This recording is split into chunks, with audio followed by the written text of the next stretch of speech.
La rumeur enflait depuis quelque temps et elle semble donc se confirmer. Après seulement 2 ans d'activité, l'Intermarché devrait fermer ses portes. Une vraie déception pour les commerçants de la place Rosa Parks. C'est dommage parce que ça allait dans le sens du renouveau de tout le quartier, de tout renouvellement du quartier. Donc ça permettait de mettre un peu de vie dans le quartier, surtout que c'est la plus grosse enseigne du coin. Donc c'est vraiment dommage parce que ça nous servait tant à nous, commerçants, qu'aux habitants pour faire leurs courses et pour manger. Donc on espère juste que ça va être rapidement remplacé. Symbole de la mutation du quartier Malakoff, ce magasin de 1600 m² n'a pas réussi à convaincre. Mais pour une partie des habitants, la fermeture de l'Intermarché serait une vraie perte. Moi je trouve ça assez triste parce que donc moi je travaille à Malakoff et Intermarché j'aimais bien y aller le soir et justement l'argument de vente c'est la vie moins chère et ils faisaient pas mal de promotions etc. Et du coup moi je pense qu'il faut laisser l'Intermarché à sa place. Ça serait une vraie perte parce que c'était tout près et moins cher encore. Du coup il faudrait aller au Carrefour au pire mais c'est toujours loin. Et concernant les dimanches, étant donné que c'était le seul à ouvrir les dimanches, ça serait super s'ils ne fermaient pas, quoi. La ville, elle, attend une confirmation officielle de la part du magasin. Mais en cas de fermeture, la municipalité promet de trouver une solution pour ne pas laisser la place vacante. Une enseigne de hard discount comme Lidl ou Aldi serait en tout cas préférée par une partie des habitants du quartier.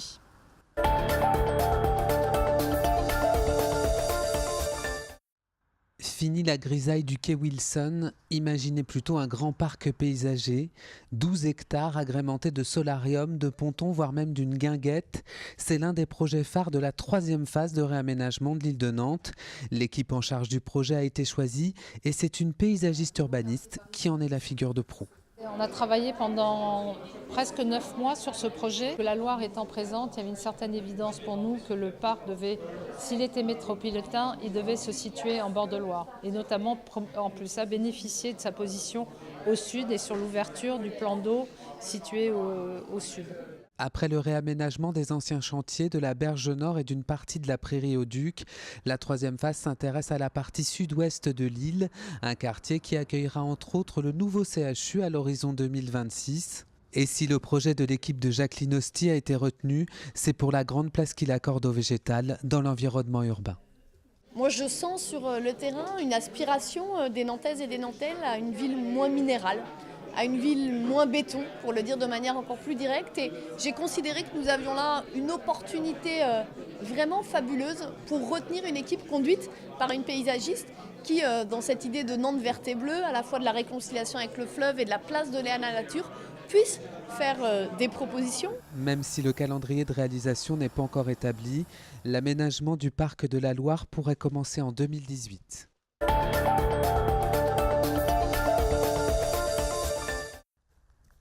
C'est un vieux camion de 34 ans qui aura bientôt une deuxième vie. Après avoir servi à la médecine du travail du Mans, il sillonnera dans les prochains mois les rues de Saint-Nazaire. L'association À vos soins vient de l'acheter pour en faire un camion santé itinérant, un outil indispensable pour renforcer l'accès aux soins des plus démunis.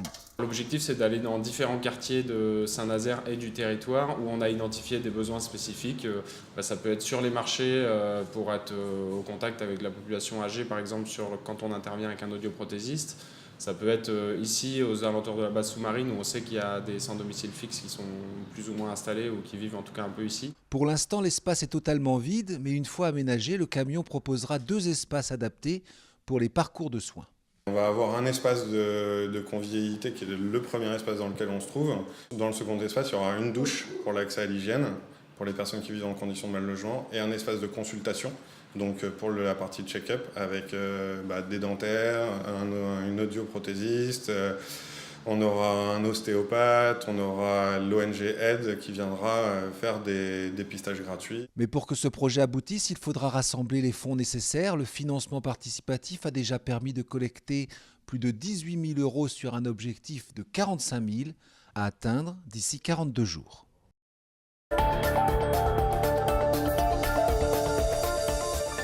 Banderoles et barrages filtrants pour tenter de se faire entendre devant l'usine Leïta à Ancenis.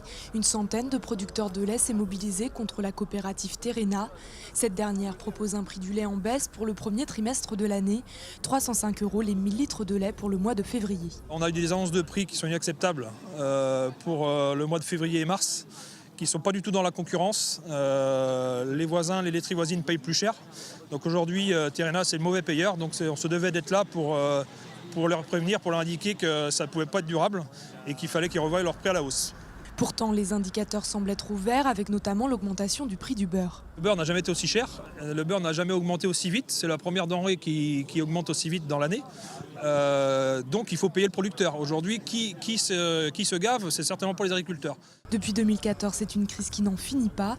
Les producteurs de lait sont fatigués de cette situation financière catastrophique pour leur exploitation. On subit toujours, tout le temps. Aujourd'hui, on voit dans la presse, on voit partout les céréales, c'est la cotation du beurre qui a flambé.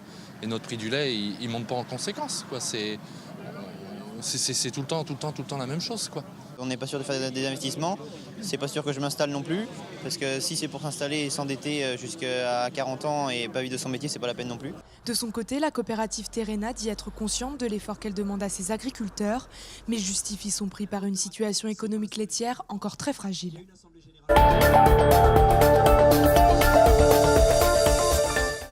L'endroit est présenté comme la vitrine de la future île de Nantes, un parc métropolitain à l'ouest de l'île Beaulieu. Actuellement, c'est un parking, 300 places gratuites, une aubaine pour les habitants du département qui viennent travailler à Nantes ou les habitués du hangar à bananes situé à 2 pas. Je trouve ça plutôt bien de verdir Nantes et son centre-ville, en tout cas la proximité de son centre-ville. En même temps, pour nous, usagers, ça va être encore une complication pour venir au travail. Et c'était fortement pratique de pouvoir garer sa voiture ici. Ça fait qu'on ne va plus avoir de parking gratuit, donc ça va commencer à être un petit peu embêtant et venir travailler, payer pour travailler, c'est un peu... C'est important parce que ça reste quand même un bon moyen de communication en disant qu'il y a quand même un grand parking. C'est un endroit assez festif, donc c'est important aussi de continuer dans cette dynamique, donc il faut trouver un compromis. Et ce compromis, c'est aux urbanistes de le trouver.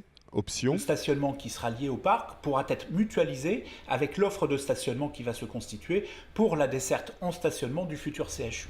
Alternative, le train, depuis le pays de Ré qui est le point de départ de nombreux usagers de ce parking. Mais la fréquence actuelle des TER est bien trop faible. Par exemple, en venant de Port-Saint-Père, il faut choisir entre une arrivée à 8h42 ou 10h50 en gare de Nantes.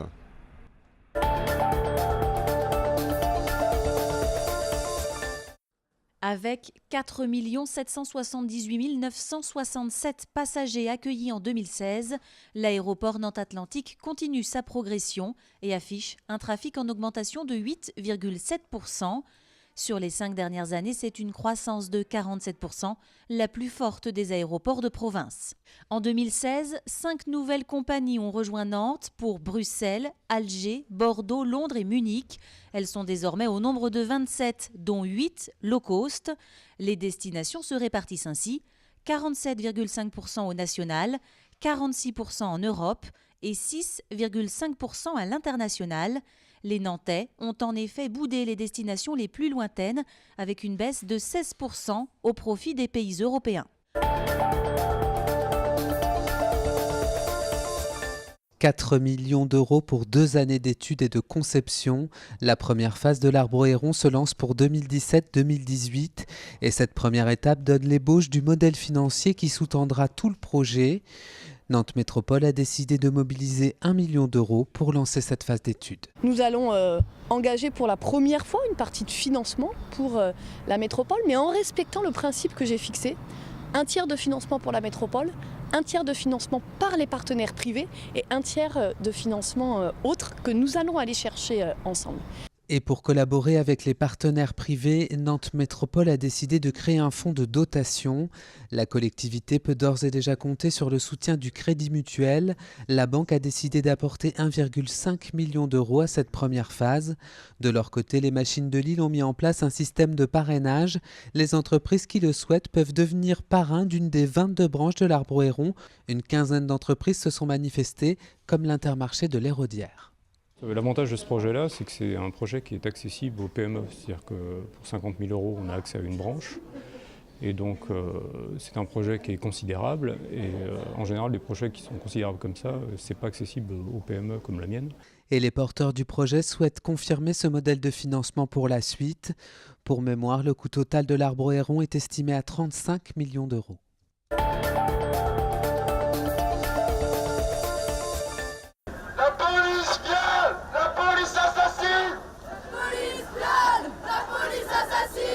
La manifestation n'a pas duré longtemps, repoussée par les forces de l'ordre et dans la fumée des gaz lacrymogènes. Le cortège a très vite été éloigné du centre-ville.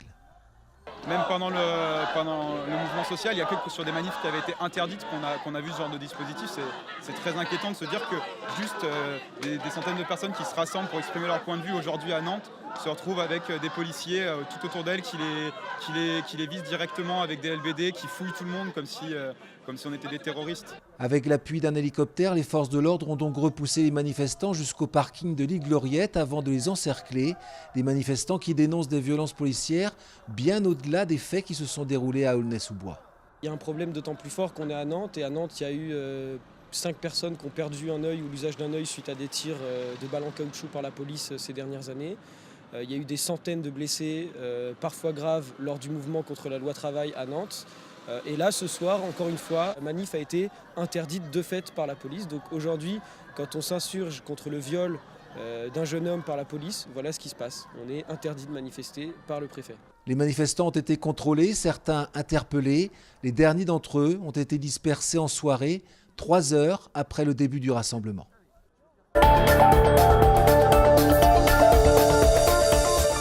D'un côté, un PDG de passage à Nantes pour présenter la fibre SFR.